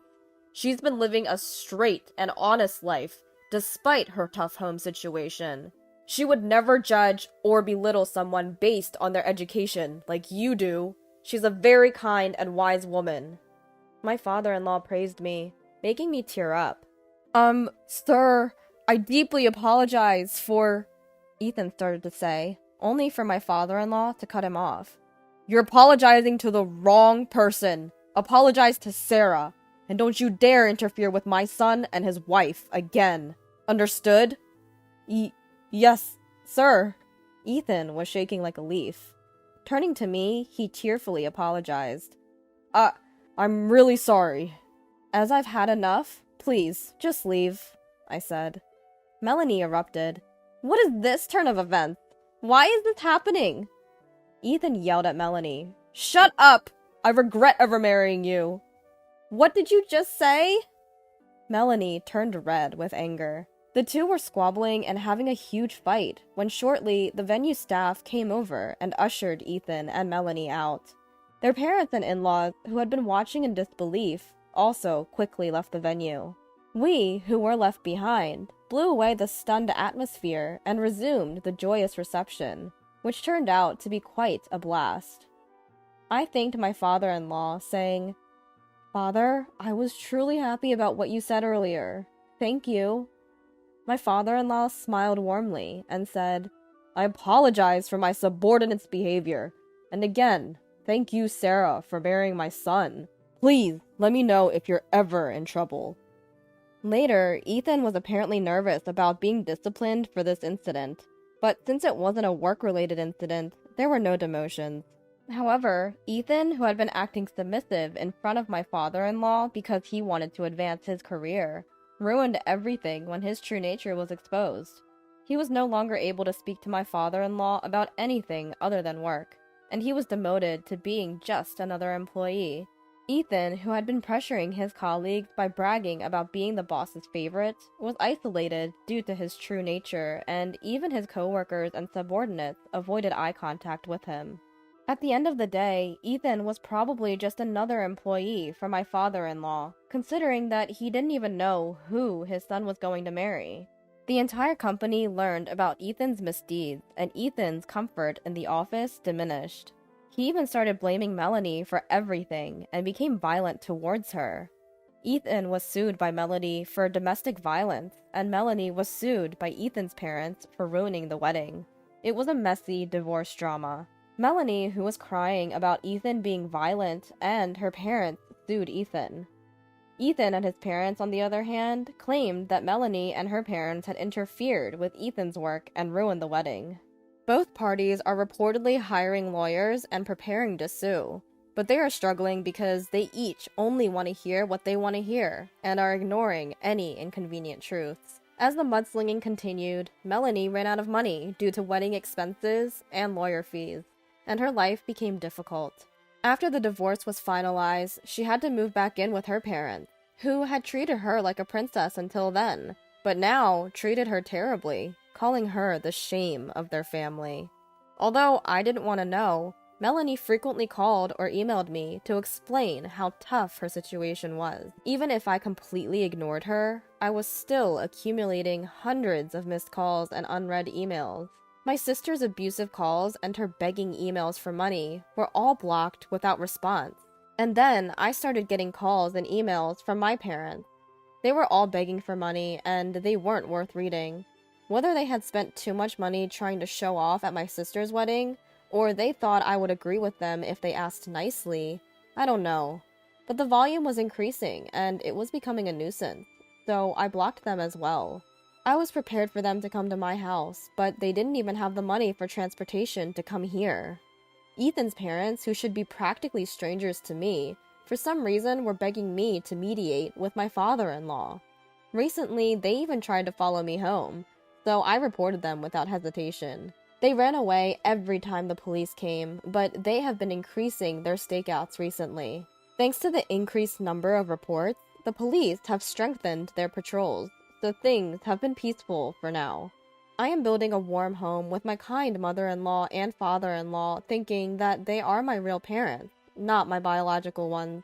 I feel the calmness of a real family, which I had only heard of in rumors.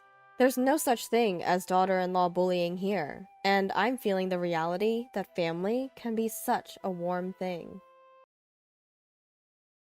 Hey, what's wrong, Jake?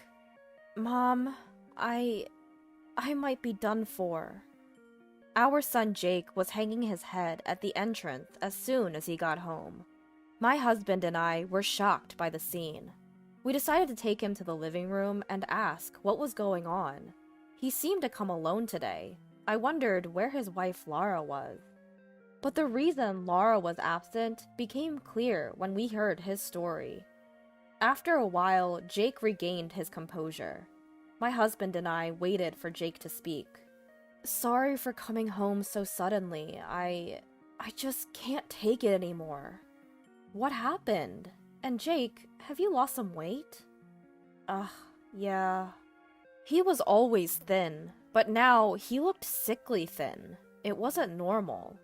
Then Jake revealed the reason behind it. Actually, it's because of Laura. Laura? What happened? Right now, she's taking most of my salary. What? Most of your salary? Is Laura handling the finances? Yeah, you know I've always been bad with money, right? So I thought it would be better if Laura managed it. But recently, the money she's been giving me has been decreasing, and I can't afford lunch. Then she said she's been saving money because the electricity bill was high this month, and that she had to use the money to repair the vacuum cleaner. I couldn't stand it anymore and complained, but she said it's my fault for not earning enough. I see. Jake, you're pathetic. So you're saying you've been doing whatever Laura tells you? If you're the man of the house, you need to take control. If not, the situation might get worse. I know. What my husband said was true. If you just follow your wife's orders, it can lead to misery. Although it might be harsh for Jake, who's mentally weak right now, he has to understand it. Jake seemed to understand as he was silently nodding. Then Jake told us something else. Remember you said I looked thinner? It might be because I've been surviving on instant noodles for all 3 meals. You can't eat only instant noodles. No matter how convenient it is, you need to get proper nutrition. But all I'm given is instant noodles. It seems like Jake has been given only a small amount of money for the last month, and has been provided only with instant noodles for lunch. Ever since Laura suggested they needed to save money, Jake has been putting up with it. Of course, he tried to object, but the fact is that he was the one who asked Laura to manage the finances. It might be difficult for him to complain, given those circumstances. But, considering the situation, he can't dwell on that right now. Anyway, you're staying with us tonight. I'll give you a proper meal and even pack a lunch for work tomorrow. Thank you, Mom. With a sigh of relief, Jake, with tears streaming down his face, thanked me. Apparently, he told Laura he'd be staying at his parents' home for a while. In hindsight, it would have been better if he had confronted her about the difficulties of their current living situation. But given Jake's mental state, that was all he could say to her. It was my first time seeing Jake so broken down. I can't even begin to imagine the amount of stress he must have been under. After that, he ended up staying at home for a while, and due to his poor health, he had to take a leave of absence from work. When Jake took this leave, I learned that he had recently been going to the hospital. He said it was due to stress, so the hospital had advised him to take some time off. However, Jake had a fear of what she might do to him if he took a break from work, so he had continued working out of habit, which resulted in his current state. During Jake's leave of absence, he was living on disability. At least being at home meant he could save on meals, which he said would be a big help. But what's more important is that we still need to do something about Laura. However, there is something I'm worried about. If I get involved, it could potentially make things worse. Maybe they can resolve it by themselves. For a moment, the thought crossed my mind that it might not be good for me to intervene. But I quickly dismissed such thoughts. Jake was desperate enough to come to me in such a state, and it's not a situation where I could afford to hesitate. I should do what I can for Jake. Just then, I received a call from Laura. Hello, Laura? It's been a while, hasn't it, Isabella? Jake's there with you, isn't he? Could you tell him to come home? I'm sorry, but I can't do that. Why not? Jake is trying to abandon his duties as a husband, you know? Are you really okay with that? I don't think it's a matter of me being okay with it or not. If I just send him back, I don't think it will solve anything fundamentally. How about we set up a meeting to talk about this in the near future? And not just with me, but with your parents as well, so we could all sit down and discuss this. Oh, is that so? I see. So, you're not planning on sending Jake back, are you? Understood. I have some ideas too then. We'll talk again soon. With that, Laura hung up the phone. She has some ideas. That phrase stuck with me. What could Laura possibly be planning? Several anxiety-filled days passed. Then, one weekend, my husband Jake and I were relaxing when the doorbell rang. I thought it was the mail or something and checked the intercom monitor. I couldn't believe my eyes. There were Laura and her parents. What should I do? Luckily, Jake hasn't noticed yet. Maybe I can dodge the situation and pretend we're not home. That's what I was thinking.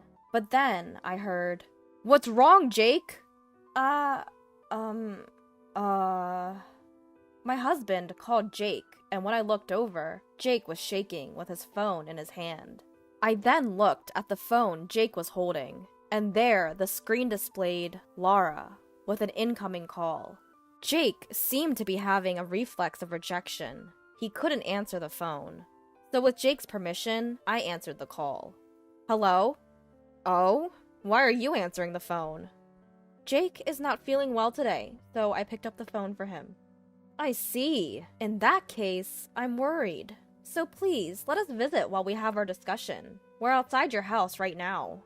I'm sorry. We're actually out at the moment." "That's strange. If Jake's phone is there, but you're not home, how does that work?" I'm not used to lying, and my lie was easily exposed. "Isabella, there's no need to be so cautious. My parents and I are here to have a discussion with you." As she spoke, my husband moved towards the door. "It won't help running away from this situation. Might as well settle it now," my curt husband said, opening the front door and welcoming Laura and her parents into our house. Their faces as they entered lacked any hint of a smile. In fact, it seemed as if they were glaring at us. "We apologize for the sudden visit. We just heard something from our daughter and thought we should join the conversation." It was probably about something I'd said to Laura the other day. I had suggested we should have a discussion involving both our sets of parents. I hadn't expected them to come unannounced, though. In the tense atmosphere, the discussion began.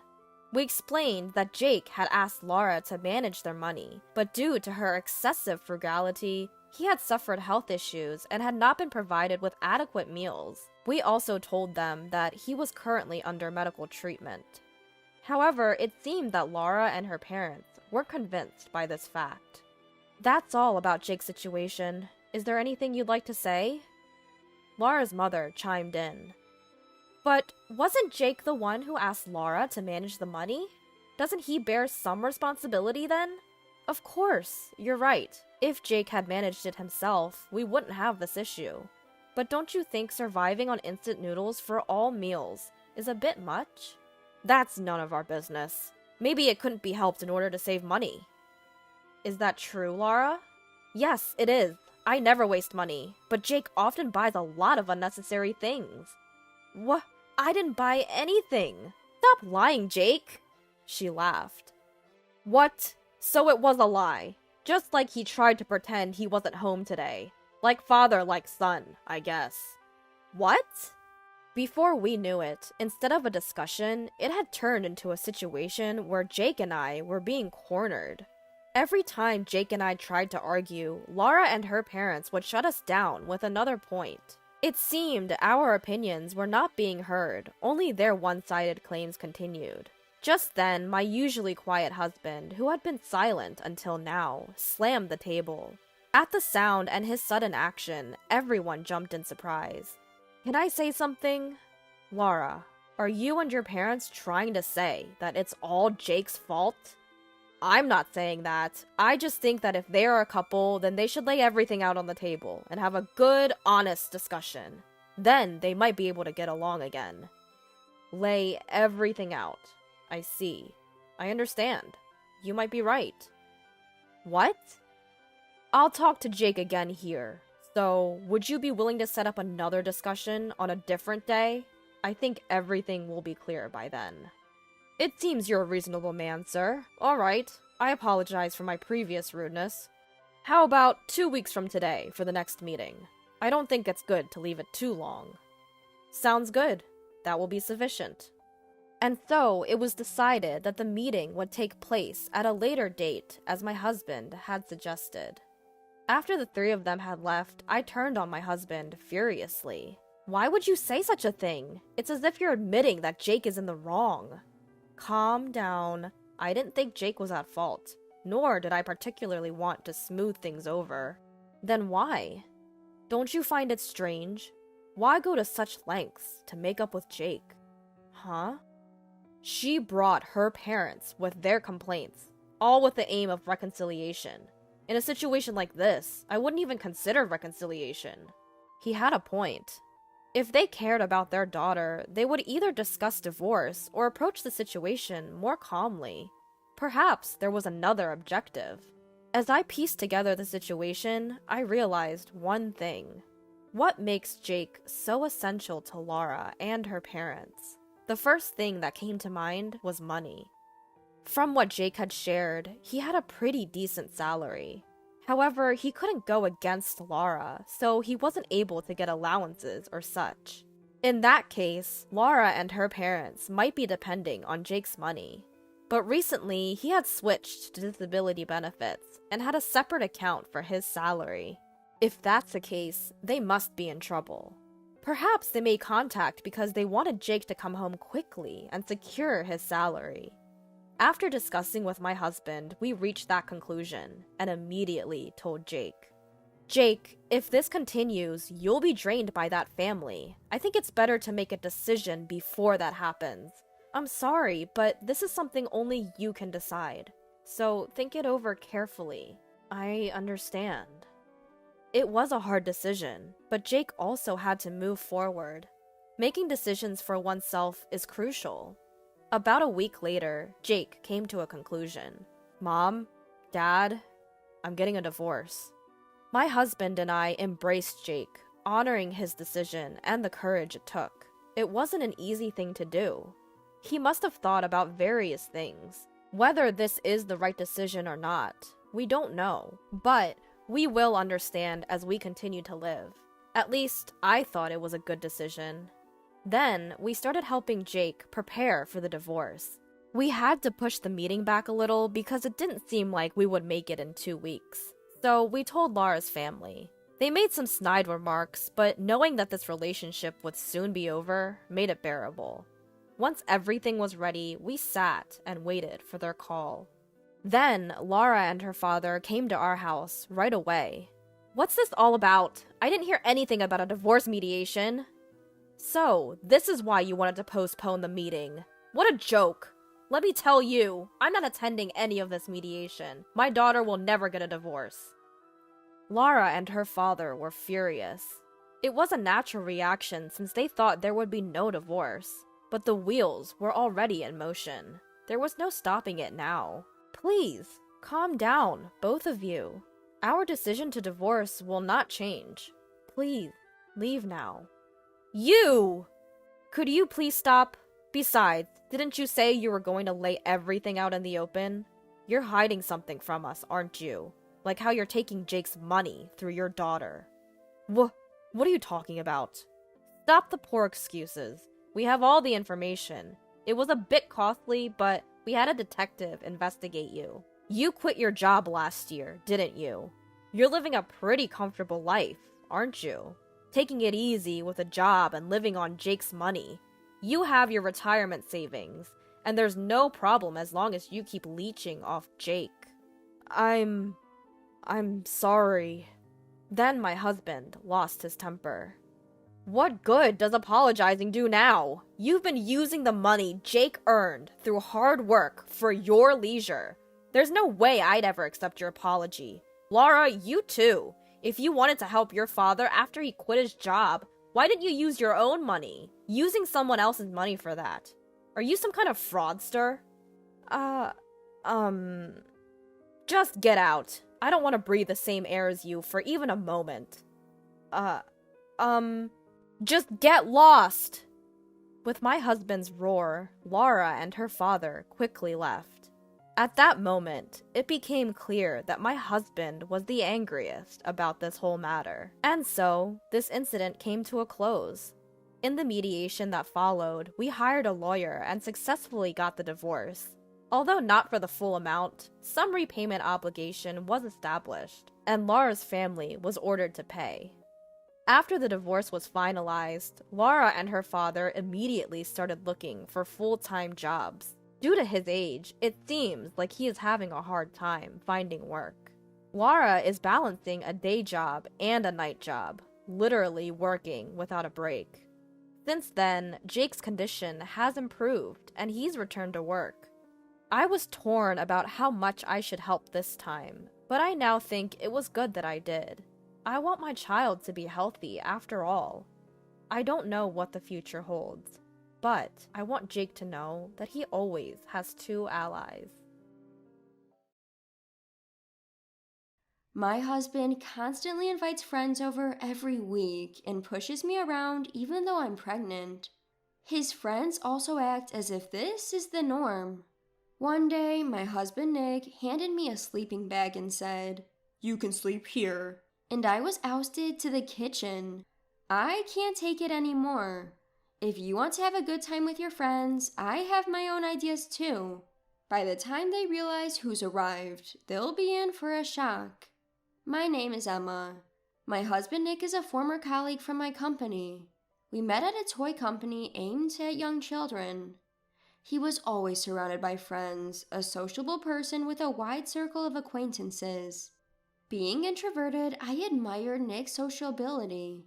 So when he asked me out, I was pleasantly surprised despite not expecting it.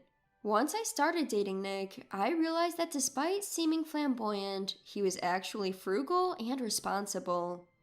Surprisingly, we spent many of our dates at home relaxing. "Nick, you're always hanging out with various people, aren't you? I thought you'd prefer to go out more for dates." When I mentioned this, he responded with slight awkwardness.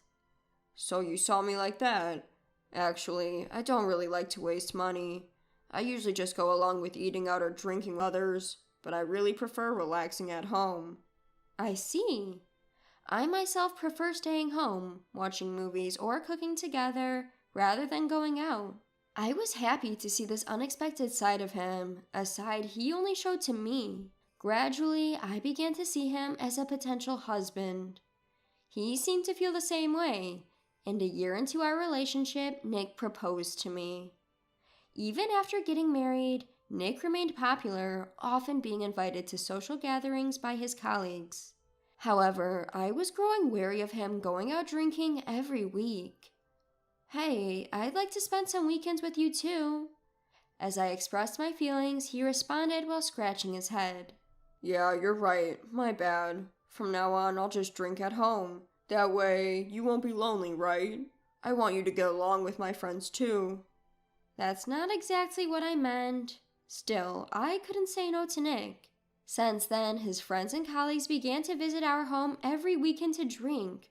"Hey, Nick's wife, more beer, please." "Emma, we're out of snacks."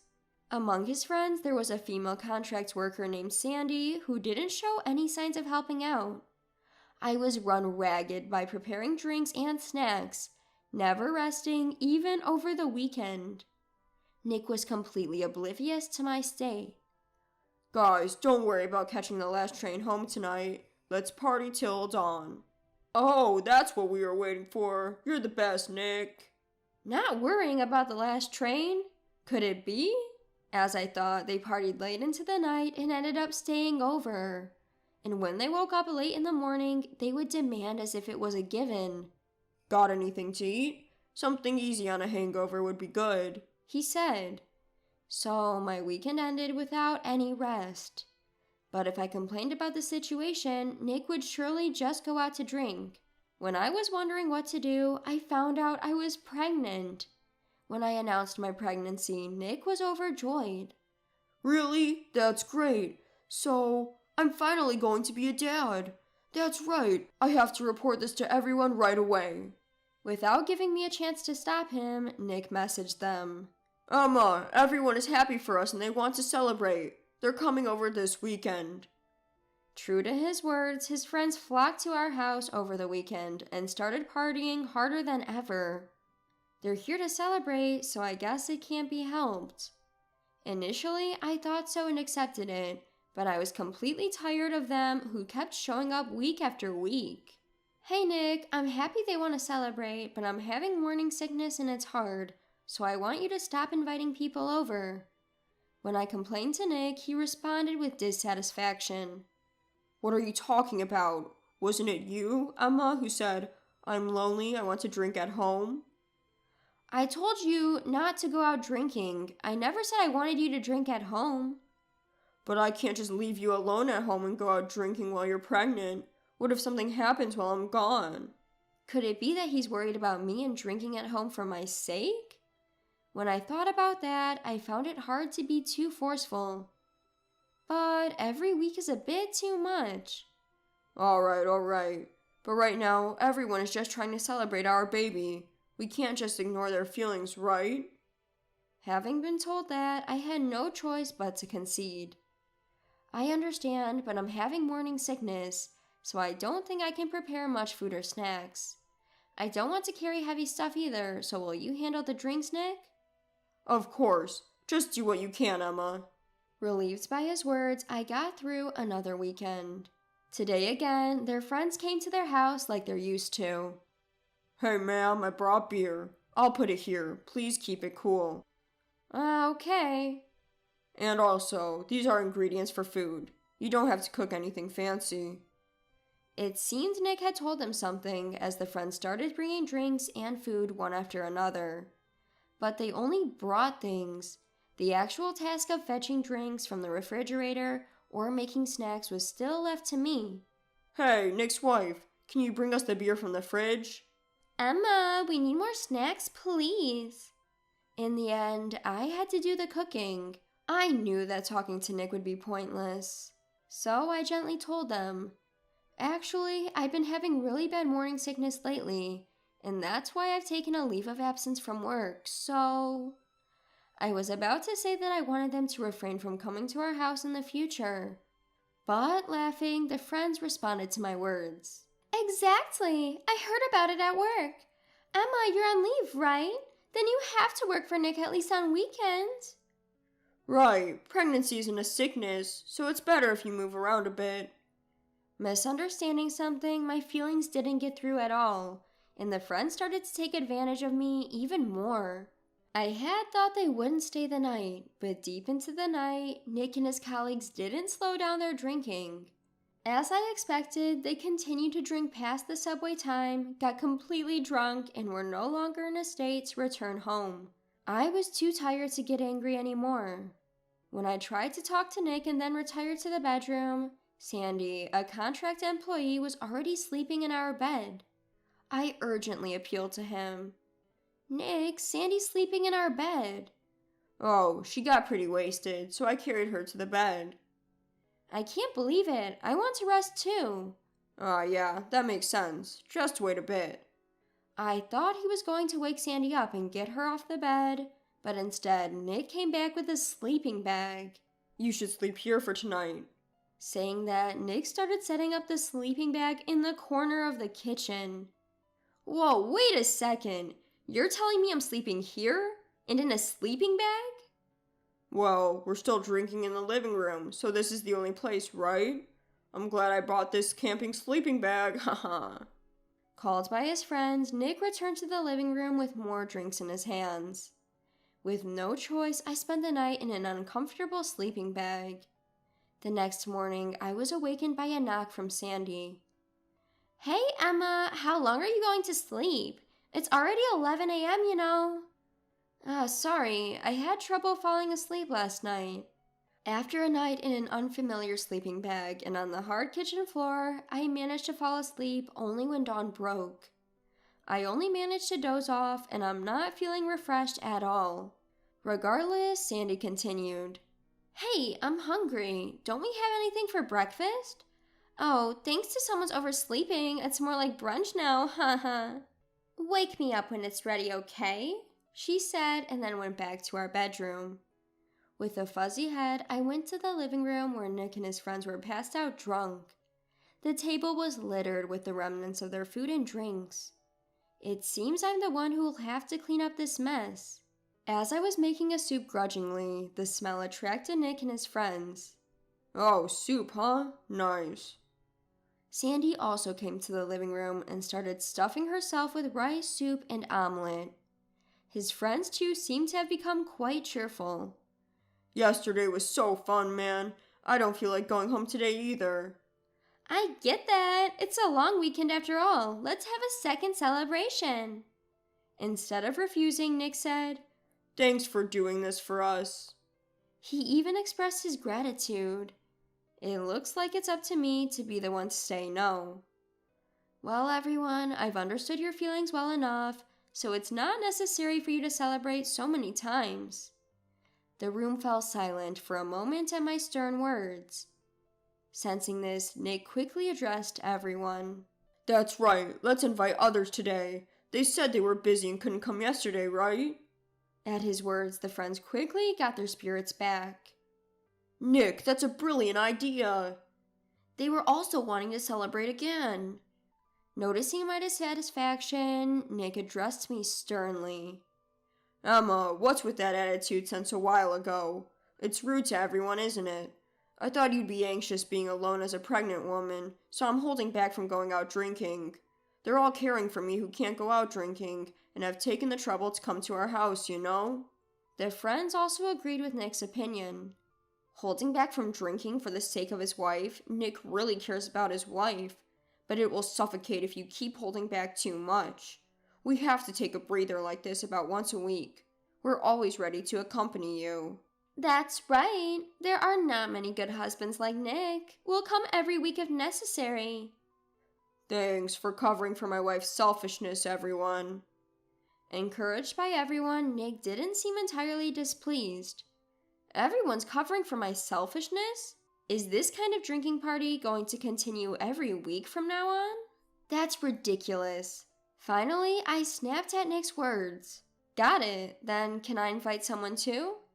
As I said that, Nick nodded in relief. Yeah, you can invite whoever you want. It's more fun when there are many people.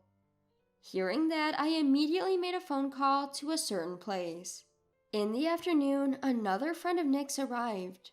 I didn't think everyone was drinking 2 days in a row. Thanks for the invite, Nick. Likewise, thank you for celebrating for us. Let's drink to our heart's content today. Then the doorbell rang again.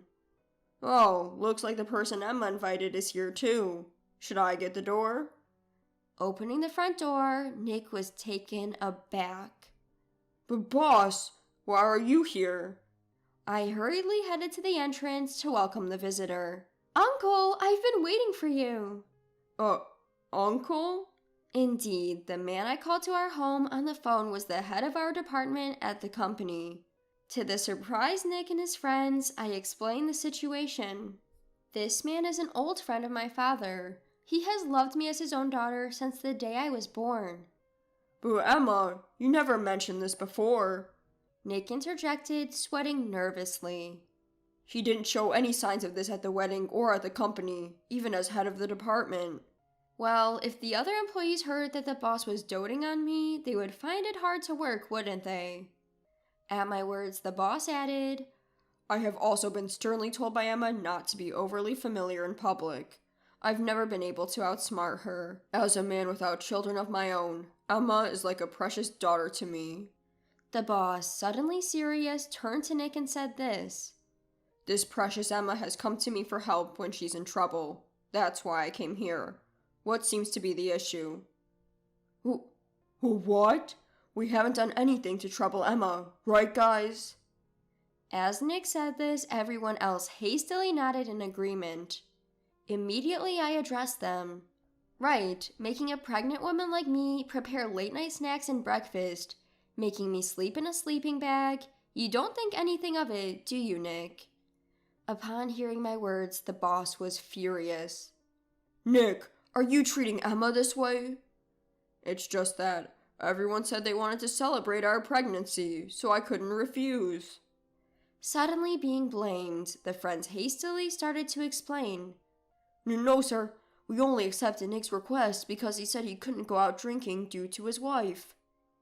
Then the boss put an end to the disgraceful attempt to evade responsibility. Shut up! It's outrageous to have a drinking party overnight in a house with a pregnant woman and let her sleep in the kitchen. Do you think that's appropriate for our company, a toy manufacturer targeting young children? We're very sorry. We'll excuse ourselves now. The friends, startled by the boss's anger, quickly gathered their things and hurried to leave. Seeing their reactions, the boss shouted again. Hey, are you going to make Emma clean up? Clean up the mess you've made for yourselves before you leave. Being glared at by the boss, they started cleaning up the cluttered living room and doing the dishes. When the house was all tidied up, they left as if they were fleeing. Amidst all that, the boss called a halt to Sandy. Sandy, I want you to stay behind for a bit. Me? After her friends left, the boss questioned a visibly uncomfortable Nick and Sandy. Do you know why I asked Sandy to stay? Nick, though flustered, denied it. No. What are you talking about? It's about the rumors between you, Nick, and Sandy. There's been talk within the company that you two have been having an affair. That's a misunderstanding. With Nick desperately denying it, the boss lowered his tone. I had heard about Emma being pregnant and thought the rumors were baseless. I wanted that shouldn't be the case, but you disappointed me. The boss showed an email image sent by someone from the company. It contained images of Nick and Sandy entering a fancy restaurant and coming out of a brand store carrying shopping bags. It turns out Nick was not thrifty, he was just stingy with me. In fact, I had suspicions about his relationship with Sandy and mentioned my concerns to the boss. Upon hearing this, the boss immediately contacted several employees who had witnessed the two and provided photographs as evidence. No, boss, this is, Exactly, there's nothing between Nick and me. Even when confronted with evidence, their pathetic excuses disgusted me.